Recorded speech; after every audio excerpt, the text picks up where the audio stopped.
শুভ দুপুর বন্ধুরা। সকাল সকাল কিন্তু এই মাছগুলোই রান্না করেছিলাম।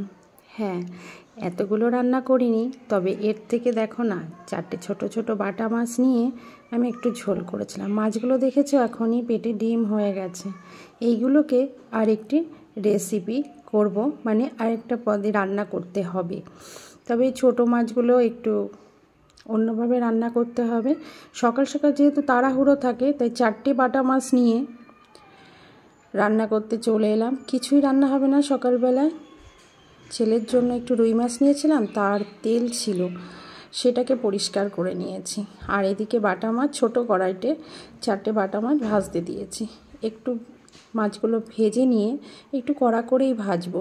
ভেজে নিয়ে ওই কড়াইতে তেলে কিছুটা ছোট ছোট করে কাটা বেগুন আর পেঁয়াজ কুচি একটু বড় বড় করে রাফলি কাটলেই হবে, আর 2টো কাঁচা লঙ্কা টুকরো করে দিয়ে দিয়েছি। এবার এগুলো একটু ভাজা ভাজা হোক, ততক্ষণ আমি মাছটা বসিয়ে দেব। আর একটা কড়াইতে কড়াই গরম করে জিরে ফোড়ন আর শুকনো লঙ্কা ফোড়ন দিয়ে কাঁচকলা একটা কেটে নিয়েছিলাম 4 ভাগ করে, আর একটা আলু দিয়ে একটা ঝোল রান্না করব। কারণ এইভাবে গরমে পাতলা ঝোল রান্না করলে এই রকম মাছের খুব ভালো লাগে এবং শরীরের জন্য খুব ভালো। কাঁচকলার আলুগুলো লবণ হলুদ দিয়ে বেশ ভালো করে একটু লাল লাল করে ভেজে নিলাম।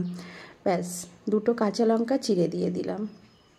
কারণ আমি একটু ভাজা মশলা করে রেখেছি, যেটা ধনে জিরে আর একটা শুকনো লঙ্কা দিয়ে একটু কড়াইতে টেলে নিয়ে সেটাকে গুঁড়ো করে রেখেছি।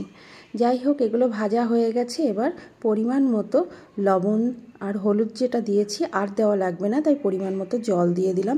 এগুলো যতক্ষণ ফুটতে থাকবে ততক্ষণ আমি মাছের তেলটা দিয়ে এগুলো ভাজা ভাজা করে নিয়েছিলাম, সেটাও হয়ে এসেছে।